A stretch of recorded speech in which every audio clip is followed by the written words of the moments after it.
Hello friends, कैसे हैं आप लोग। तो आज चाइल्डहुड एंड ग्रोइंग अप का एक क्वेश्चन है, वृद्धि और विकास, जो हर एक बार इससे किसी न किसी तरीका से घुमा करके क्वेश्चन पूछ ही देता है। जैसे इस क्वेश्चन में हम बात करेंगे वृद्धि और विकास को परिभाषित करें और वृद्धि और विकास के सिद्धांत क्या है, वृद्धि और विकास को प्रभावित करने वाले कारकों का वर्णन करें। लेकिन सिर्फ इतना ही क्वेश्चन नहीं पूछता है, कभी कभी क्वेश्चन में पूछ देता है वृद्धि और विकास के अंतर को बताए। इस तरीका से आपको क्वेश्चन पूछ देगा। तो अगला वीडियो में जो भी हम देखेंगे प्रीवियस ईयर क्वेश्चन, उसमें जिस तरीका से पूछा गया होगा तो वृद्धि और विकास से हम पूरा कर देंगे। और अभी जो प्रस्तावना में हम लिखे हुए हैं इस क्वेश्चन में, आपको प्रस्तावना में अगले वाले क्वेश्चन में भी सेम यही लिखना होगा। सिर्फ अंतर इतना होगा कि वृद्धि और विकास के सिद्धांत क्या है इस क्वेश्चन में है, तो उसमें रहेगा वृद्धि और विकास के उन कारकों का वर्णन करें और वृद्धि और विकास के अंतर बताए। बस तो आपको ये सिद्धांत वाला हटा देना है फिर। तो चलिए इस क्वेश्चन को कर लेते हैं आज, फिर देखते हैं हम अगले क्वेश्चन में क्या लेकर के आते हैं। तो चलिए, इसका आंसर हम लिखने से पहले अगर 16 नंबर में है तो प्रस्तावना हम लिखेंगे।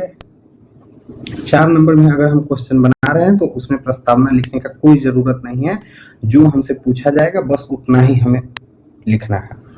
जैसे देखिए, अगर इसी क्वेश्चन में कह देता है वृद्धि और विकास के सिद्धांत क्या है, तो हम प्रस्तावना न लिख करके सीधा हम वृद्धि और विकास के सिद्धांत पे चले जाते हैं। जैसे यहाँ पे वृद्धि और विकास की परिभाषा है, वृद्धि एवं विकास के में अंतर है, वृद्धि और विकास के सिद्धांत। देखिए, इसमें हम वृद्धि और विकास के अंतर भी लिख दिए हुए हैं, हमें ध्यान नहीं था कि इसमें वृद्धि और विकास के बारे में अंतर भी लिखा हुआ है। हाँ, इससे हमें आंसर, जब इस तरीका से हम आंसर लिखेंगे तो हमें क्या है, फुल मार्क्स एकदम दे करके छोड़ेगा। ऐसा नहीं है कि हाँ एक्स्ट्रा लिख दिया, नहीं, एक्स्ट्रा नहीं लिखे हैं हमें। ऐसे भी हम आपको देखिएगा थंबनेल में लगा हुआ है कि एक ही वीडियो में पूरा, तो इस हिसाब से इसमें पूरा है, ठीक है। तो देखिए, हम शुरू से इस क्वेश्चन को देखते हैं अभी। तो देखिए, सामान्य भाषा में वृद्धि और विकास दोनों शब्द प्रायः एक ही अर्थ में प्रयोग किए जाते हैं, किंतु मनोवैज्ञानिक के अनुसार इसमें कुछ अंतर है। अब देखिए, आज तक किसी के मुंह से ये सुने हैं कि आपका लड़का या फिर आपकी लड़की वृद्धि की है? आप ज्यादातर विकास ही सुनते हैं कि आपका लड़का विकास किया है पहले से। क्यों? क्योंकि दोनों का मतलब लगभग सेम ही है। हम लोग समझते हैं, हम लोग ये समझते हैं कि बड़ा हो गया, लेकिन बड़ा होने का मतलब होता क्या है, उसका हाथ पांव बढ़ना, ये सब, जैसे हाइट बढ़ना, वजन बढ़ना, इस सब को हम क्या वृद्धि के नाम से जानते हैं, लेकिन हम लोग विकास ही बोल देते हैं। तो इसीलिए इसमें लिखा गया है सामान्य भाषा में वृद्धि और विकास दोनों शब्द प्रायः एक ही अर्थ में प्रयोग किए जाते हैं, किंतु मनोवैज्ञानिकों के अनुसार इसमें कुछ अंतर है। प्रसिद्ध बाल मनोवैज्ञानिक सोरेनसन का कथन है कि वृद्धि शब्द का प्रयोग सामान्यतः शरीर के अंगों में परिवर्तन, जैसे भार का बढ़ना, आकार का बढ़ना, लंबाई का बढ़ना आदि के लिए किया जाता है, लेकिन विकास शब्द का प्रयोग शरीर के विभिन्न अंगों की गुणात्मक परिवर्तन के लिए किया जाता है। गुणात्मक परिवर्तन से क्या मतलब है कि अब कोई बच्चा पहले था, जैसे मान लीजिए उंगली पकड़ने के लिए बच्चा को देते थे तो सीधे डायरेक्ट मुंह में रख लेता था बच्चा, अब वो बच्चा कस करके पकड़ना जान गया है। तो कोई चीज है, पहले जहां से मन हुआ वहीं से उठा लिए, अब वो कहां से कैसे उठाना है ये समझ गया, तो वही गुणात्मक बदलाव होता है। अब किस चीज को, किस अंग का कहाँ पे यूज किया जाता है, किस तरीका से किया जाता है, वो आप समझ गए। जहां पे जोर लगाना होता है वहां पे आप जोर से पकड़ करके किसी चीज को खींचते हैं, और बच्चा में है कोई आप उंगली दीजिएगा फिर भी वो कस करके अपने तरफ खींचेगा, जबकि आप उसके तरफ खुद धकेल रहे थे अपने आप को, लेकिन बच्चा को लगता है नहीं खींच रहा है मेरे से, इस तरीका से वो कस के पकड़ लेता है। तो गुणात्मक बदलाव जो है विकास है। अब आगे देखते हैं। गर्भाधान के समय ही वृद्धि तथा विकास की प्रक्रिया आरंभ हो जाती है तथा जन्म के उपरांत शैशवावस्था, बाल्यावस्था, किशोरावस्था व पौगंडावस्था में निरंतर किसी न किसी तरीके से होता रहता है। शिक्षा के क्षेत्र में वृद्धि तथा विकास की प्रक्रिया का अत्यंत महत्व है। आयु बढ़ने के साथ साथ बालक की योग्यताओं तथा क्षमताओं में वृद्धि होने लगती है। इसीलिए शैक्षिक कार्यक्रमों का निर्धारण करते समय बालकों की आयु तथा उनके विकास की अवस्था का ध्यान रखना अत्यंत आवश्यक है। अब देखिए, जैसे अब है कि कोई बच्चा तीसरा क्लास में है और हम उसको 5वें क्लास का पढ़ाने लगे, 4थे क्लास का पढ़ाने लगे, तो यहाँ पे कहा जाता है शैक्षिक कार्यक्रमों का निर्धारण करते समय बालकों की आयु अथवा उनके विकास की अवस्था का ध्यान रखना चाहिए। तो कहने का अर्थ ये है कि आप तीसरी क्लास के बच्चा को चौथा का कोई सब्जेक्ट मत पढ़ाइए, उसका ध्यान रखिए, सो बात कह रहा है। अब हम समझेंगे विकास का, वृद्धि का अर्थ, वृद्धि और विकास का अर्थ समझेंगे। तो पहले है वृद्धि का अर्थ, ठीक है। तो ऐसे ही हमें लिखना है, ब्लैक पेन से ऊपर लिख देना है वृद्धि का अर्थ और फिर वृद्धि के अर्थ के बारे में नीचे लिखना है। तो वृद्धि का अर्थ है व्यक्ति के शरीर के विभिन्न अंगों के विकास और अंगों के कार्य क्षमता के विकास से लिया जाता है। इस दृष्टि से वृद्धि का अर्थ हुआ कि शरीर का आकार और भार में वृद्धि। वृद्धि में मांसपेशियों का वृद्धि भी शामिल है। अब देखिए, वृद्धि का अर्थ आप सीधा सीधा समझ लीजिए कि आपका पहले जैसे डोले सोले हम लोग कहते हैं, तो बचपन में इतना होता है और फिर बड़ा हो जाता है, तो मांसपेशियों का बढ़ना भी हो गया, तो वही वृद्धि है। सामान्य रूप से वृद्धि शब्द का प्रयोग कोशिकीय वृद्धि के लिए किया जाता है। गर्भाधान से लेकर शैशवावस्था, बाल्य अवस्था, किशोरावस्था से होते हुए प्रौढ़ा अवस्था तक पहुंचने के दौरान व्यक्ति के विभिन्न अंगों के आकार, लंबाई, भार आदि में आने वाली परिवर्तनों को वृद्धि, यहाँ पे को कर लीजिएगा, यहाँ पे को होगा, को वृद्धि कहा जाता है, ठीक है। तो आगे अब देखिए वृद्धि की परिभाषा। हर्बर्ट सोरेंस के अनुसार, यहाँ पे अब हर्बर्ट हटा करके सिर्फ सोरेंस के अनुसार भी करिएगा तो कोई दिक्कत नहीं है। बड़ा होना तथा भारी होना वृद्धि की ओर संकेत करता है, अतः वृद्धि मात्रात्मक है। इनके कहने का मतलब है बड़ा होना तथा भार में वृद्धि होना, तो अतः यह मात्रात्मक है, वृद्धि मात्रात्मक है। अब मान लीजिए वजन है, तो हम लोगों के यहाँ जैसे धान वजन करने वाला आता है, गेहूं वजन करने वाला आता है, तो उसी के अभी तो डिजिटल वो तराजू आ गया है, तो उसी पे हम लोग खड़ा होकर के अपने आप को वजन करके वजन कर लेते हैं। इस हिसाब से वृद्धि मात्रात्मक हो गया। लंबाई है, हम लोग को डिफेंस लाइन में जाने के लिए हम लोग बार बार अपना माप करते रहते हैं कि हम कितना लंबे हैं, कितना लंबे हैं, ये चीज हम अपना हाइट नापते रहते हैं, तो इसी हिसाब से वृद्धि मात्रात्मक है। अब फ्रैंक के अनुसार शरीर के किसी विशेष पक्ष में जो परिवर्तन आता है उसे वृद्धि कहते हैं। इनके कहने का मतलब है विशेष पक्ष में जो अंतर आता है, जैसे विशेष पक्ष तो सभी में, हम लोग का ऐसा कोई अंग है जिसके न रहने पर हम लोग काम चला, मतलब हर पार्ट है जरूरी क्या। अब आगे है विकास का अर्थ। विकास का अर्थ है एक निश्चित समय में कुछ हुए गुणात्मक बदलाव। जैसे एक बालक बैठना शुरू करता है, फिर चलना, दौड़ना आदि, ये सब गुणात्मक बदलाव है। इसमें कुछ समझाने वाली बात ही नहीं है। कोई बच्चा पहले बैठना शुरू करता है, उसके बाद पहले तो वो बच्चा रहता है, वो पीठ के बल सोता रहता है, अपना पैर हाथ पूरा एकदम हिला हिला करके खेलता रहता है। उसके बाद वो पलटना सीखता है, पलटना सीखने के बाद वो बेड पे ही आगे ससरना शुरू करता है। फिर उसके बाद है वो आगे खिसकना जब शुरू कर देता है, उसके बाद है क्या, वो गुरकना शुरू कर देता है, उसके बाद है बैठना शुरू कर देता है। यही गुणात्मक बदलाव है क्या। अब है आगे, विकास शब्द अधिक व्यापक है और यह लगातार चलने वाली प्रक्रिया है। विकास की परिभाषा। अब देखिए, हॉलक के अनुसार विकास का तात्पर्य प्रगतिशील परिवर्तन से है जो नियमित एवं क्रमिक रूप से होता है।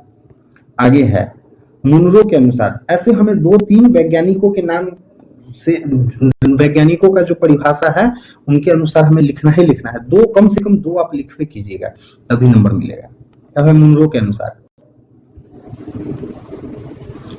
परिवर्तन श्रृंखला की वह व्यवस्था जिसमें बालक भ्रूण अवस्था से लेकर प्रौढ़ा अवस्था तक गुजरता है विकास के नाम से जाना जाता है। प्रायः वृद्धि व विकास को समानार्थक अर्थ में प्रयोग किया जाता है। निस्संदेह ये दोनों शब्द आगे बढ़ने की ओर संकेत करता है, परंतु मनोवैज्ञानिक दृष्टि से इन दोनों में अंतर है।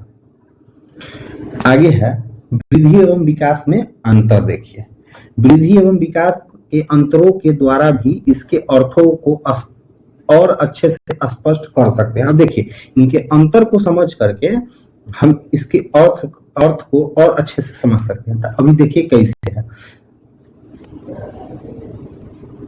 ऐसे ही हमें लिख देना है, एक साइड में वृद्धि और एक साइड में विकास, और नंबरिंग कर करके 1 नंबर 2 नंबर कर कर सीरियल नंबर के हिसाब से हम अपना लिखते जाएंगे। तो वृद्धि जहां पे होता है, वृद्धि का संबंध शरीर के मात्रात्मक परिवर्तन से है, तो विकास का संबंध शरीर के विभिन्न अंगों के गुणात्मक परिवर्तन से। एक अंतर हो गया। दूसरा अंतर, वृद्धि को मापा तोला जा सकता है, जैसे वजन, लंबाई अभी बताए हैं। विकास को सिर्फ देखा या महसूस किया जा सकता है, जैसे भाषा विकास। अभी बात करते हैं, आपका भाषा विकास है। पहले बच्चा सिर्फ पापा को पाक कहता है, उसके बाद माँ को मामा कहता रहता है, वो बाद में फिर मम्मी पापा कहना एकदम अच्छे से समझ जाता है, वो भाषा विकास है, यही विकास है। आगे है तीसरा नंबर, वृद्धि असतत प्रक्रिया है, यह एक निश्चित आयु स्तर तक रुक जाती है। अब देखिए, ये सतत नहीं है, ये एक निश्चित, हम लोग सीधा सीधा बात समझ लीजिए कि लड़का का जब कंठ जो होता है, वो कंठ हल्का सा निकल जाता है तो कहा जाता है कंठ फूट गया, अब ये नहीं बढ़ पाएगा, बोला जाता है। एक निश्चित, अगर हमें मेरा हाइट बढ़ते जाता तो हम लोग तार इतना लंबे हो जाते, उससे भी लंबे हो जाते, फिर रॉकेट लॉन्च करने का जरूरत नहीं पड़ता, डायरेक्ट हम लोग का हाथ ही पहुंच जाता वहां तक। तो इसीलिए वृद्धि असतत प्रक्रिया है, विकास सतत प्रक्रिया है, और यह जीवन भर चलता है, गर्भ से कब्र तक। अब देखिए विकास कैसे, वो मरते मरते तक आदमी कुछ न कुछ सीखता है और बोलता है और करवा करके जाता है। जैसे एक अब गांव घर में सुन लीजिएगा कि फलाना आदमी मरते टाइम ये बोला था कि हमें ये खाना है, उसको ये पसंद है, वो ये छोड़ करके गया है, ये सब एक प्रकार का वह विकास है। अब आगे अंतर देखिए, वृद्धि का स्वरूप बाह्य होता है, लेकिन विकास का स्वरूप आंतरिक एवं बाह्य दोनों होता है। अगला है, वृद्धि कर्म के अनुसार नहीं चलता है, कभी धीरे तो कभी तेज होता रहता है। अब देखिए, आप एग्जांपल यही ले लीजिए कि कभी आपका वजन बढ़ जाता है, कभी आपका वजन कम जाता है, ये वृद्धि है। विकास का एक निश्चित क्रम है, यह एक क्रम से चलता है। जैसे पहले अगर जब तक पहले क्लास में नहीं जाएगा तब फिर दूसरे क्लास में कैसे चल जाएगा, इसीलिए दूसरे क्लास में जाने से पहले पहला क्लास में जाना होगा। अब आगे है वृद्धि और विकास के सिद्धांत। वृद्धि तथा विकास की प्रक्रिया कुछ निश्चित सिद्धांतों का अनुपालन करती है। वृद्धि और विकास का सिद्धांत पहला है, ऐसे ही हमें बना करके लिखना है,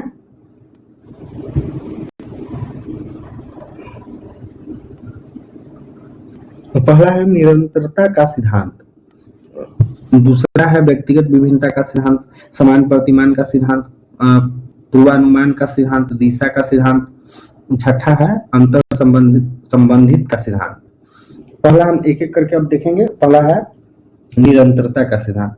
यह सिद्धांत बताता है कि विकास निरंतर चलने वाली प्रक्रिया है जो गर्भ से कब्र तक चलती है। इसकी गति कभी तेज तो कभी धीमी होती रहती है। अगला है व्यक्तिगत विभिन्नता का सिद्धांत। यह सिद्धांत बताता है कि भिन्न भिन्न व्यक्तियों के विकास की गति भिन्न भिन्न होती है। अब देखिए, कोई देखिएगा बड़ी जल्दी बढ़ जाता है, बड़ी जल्दी क्या कहता है, जो कोई आदमी बढ़ भी जाता है बहुत जल्दी। कभी कभी ऐसा भी होता है कि आप देखिएगा दूसरा तीसरा क्लास का बच्चा रहता है, एकदम माइंड का बड़ी तेज रहता है। जैसे एग्जांपल एक वायरल बॉय सोनू है, वो सोनू कितना तेज है, ऐसे ही गूगल बॉय एक बार फेमस हुआ था, तो ऐसे ही होता है। तो यही इसका व्यक्तिगत विभिन्नता का सिद्धांत यही है। कोई बच्चा 10वीं क्लास में रहता है, उसको अच्छे से जोड़ घटा गुणा भाग नहीं आता रहता है। तो इस सिद्धांत ये सिद्धांत यही बताता है। अर्थात प्रत्येक व्यक्ति अपनी गति से विकास करता है। एक ही आयु के दो बच्चे में शारीरिक, मानसिक, सामाजिक विकास आदि के विभिन्नताओं का होना व्यक्तिगत विभिन्नता को दर्शाता है। वही बात है, एक ही घर के बच्चा का दोनों का अगर सेम एज है तो एक को देखिएगा तेज रहेगा, एक को भोथा टाइप का रहेगा, जिसको कहता भी होगा ये तेज है, वो अपने आप दोनों भाई में कंपटीशन में होता होगा। अपने ही घर के बच्चे अगर दोनों भाई ही लग रहा है तो दोनों में कंपटीशन होता रहता है, क्योंकि तुम तेज हो हम तेज है, इस ढंग से। अगला है समान प्रतिमान का सिद्धांत। इस सिद्धांत के अनुसार प्रत्येक प्रजाति, चाहे वो पशु प्रजाति हो या मानव प्रजाति या अन्य प्रजाति, सभी अपने प्रजाति के अनुरूप के विकास को प्रतिमान का अनुसरण करती है। इस सिद्धांत का कहने का मतलब है, अब जैसे इंसान है तो इंसान का बच्चा इंसान होगा, जानवर का बच्चा जानवर होगा, हाथी का बच्चा हाथी होगा। सो बात है, सभी प्रजाति अपने जैसा ही प्रजाति पैदा करता है। अगला है पूर्वानुमान का सिद्धांत। इस सिद्धांत के अनुसार व्यक्ति के विकास के समूह का अवलोकन करने पर विकास का अनुमान लगाया जा सकता है कि विकास किस दिशा में होगा। इसका कहने का मतलब है, अब कोई बच्चा मैथ में तेज हो रहा है, कोई बच्चा किसी और चीज में मन लगा रहा है, कोई बच्चा को आप देखिएगा आज के बच्चा में तो फ्री फायर का एकदम लत लगा हुआ, तो उसका विकास फ्री फायर की तरफ जा रहा है। समझ लीजिए वो गेम में लीन रहेगा, उसका अंत क्या होगा ये जरूरी नहीं है। तो इस हिसाब से कोई बच्चा अगर मैथ में तेज है तो वो बहुत मैथ में आगे जा सकता है, ऐसा हम कह सकते हैं। किस दिशा में विकास उसका हो रहा है ये हम कह सकते हैं। अगर कोई देखिएगा, कोई बचपन से तो नहीं लेकिन तकरीबन 10th तक रहेगा तो उसमें ये चीज देखिएगा, नेता टाइप का बुद्धि अगर आ रहा है तो वो नेता बनेगा आगे। इस ढंग का हम लोग अनुमान लगा सकते हैं किस दिशा में विकास हो रहा है, हम लोग कह सकते हैं। अगला है दिशा का सिद्धांत। दिशा का सिद्धांत को दो भागों में बांटा गया है। पहला है मस्काधोमुखी और दूसरा है दुर्मुखी। तो मस्काधोमुखी को देखेंगे तो विकास की दिशा जब सिर से पैर की तरफ होती है तो इसे मस्काधोमुखी कहा जाता है। सिर से पैर, पहले सिर को उठाना, जैसे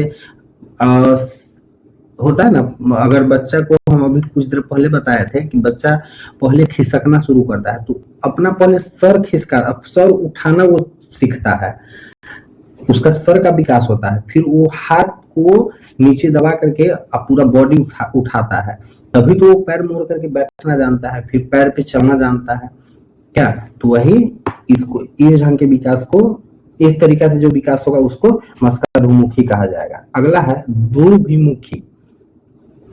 जब विकास की दिशा का क्रम मध्य से शुरू होकर बाहर की तरफ होता है तो समीप दुर्भिमुखी कहा जाता है। अगला है अंतर संबंधित का सिद्धांत। इस सिद्धांत के अनुसार शारीरिक, बौद्धिक, संवेगात्मक, सामाजिक और अन्य प्रकार के विकास अंतर संबंधित और परस्पर निर्भर करते हैं। अर्थात एक को कुछ होगा तो दूसरा भी असरदार होगा। अब देखिए इस सिद्धांत के कहने का मतलब क्या है, अगर कोई बच्चा है उसको आप, जैसे कैसे समझाएं आपको, अब कोई बच्चा है ना बचपन में उसके साथ आप खूब मारपीट किए, मारपीट करते करते तो उसका क्या होगा, वो पढ़ाई पर से मन हटा लिया, तो जब वो मार खाया तो एक तो इमोशन उसका हो गया, उसके संवेगों को ठेस पहुंचा, फिर उसका विकास नहीं हो पाया तो पढ़ भी नहीं पाया। तो एक से वो हर चीज उसका खराब होते चला गया।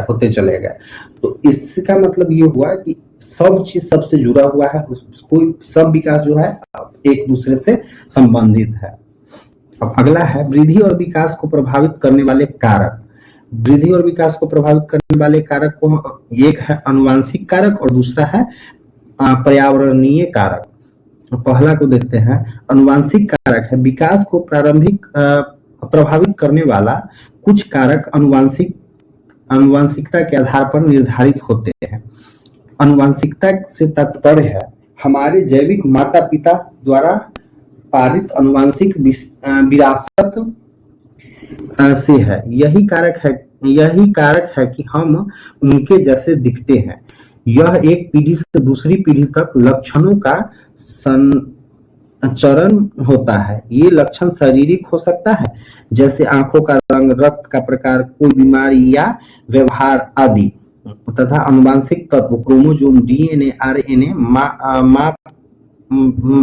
बाप से प्राप्त होता है। अब देखिए ये अनुवांशिक कारक जो है, तो अब देखते नहीं है, कहा जाता है अब तो क्या है, जैसे लंबाई है तो उसके पापा की तरह, तो लोग कहता है तुम अपने पापा की तरह लंबा हो। तो ये सब अनुवांशिक है, अनुवांशिक कारक पे है। अगला है पर्यावरणीय कारक। उसको फिर बांटा गया है परिवेश की परिस्थिति, पोषण, शारीरिक विकार तथा रोग, वृद्धि, भौतिक पर्यावरण, अभिप्रेरणा आदि। पहला है परिवेश की परिस्थितियां। गर्भाधान के समय बच्चे का विकास माँ के शारीरिक स्थिति, माँ की भोजन और गर्भाधान की परिस्थितियां से प्रभावित होता है। गर्भ में पल रहे बच्चे को माँ के रक्त से पोषण प्राप्त होता है। इसके लिए माँ को अतिरिक्त पोषक तत्व, प्रोटीन, कार्बोहाइड्रेट, विटामिन आदि लेने चाहिए। माँ का अपना स्वास्थ्य गर्भ के बच्चों को सबसे अधिक प्रभावित करता है। अगला है पोषण। पोषण बच्चों के विकास और वृद्धि में एक महत्वपूर्ण भूमिका निभाता है। खाद्य पदार्थ तथा पेय पदार्थ से प्राप्त होने वाले रासायनिक पदार्थ कोशिकाओं के निर्माण तथा मरम्मत के लिए तथा शारीरिक क्रियाओं का उपयोग में लाने के लिए अपेक्षित पोषक तत्व प्रदान करता है। अगला है शारीरिक विकार तथा रोग। अनुवांशिक या पर्यावरणीय जैसे हादसे से ग्रस्त बच्चों का शारीरिक विकास सामान्य न रह कर चुनौतीपूर्ण बन जाता है। जैसे दृष्टिबाधित विद्यार्थियों के लिए परिवार, समुदाय एवं विद्यालय में समावेशन जटिल होता है।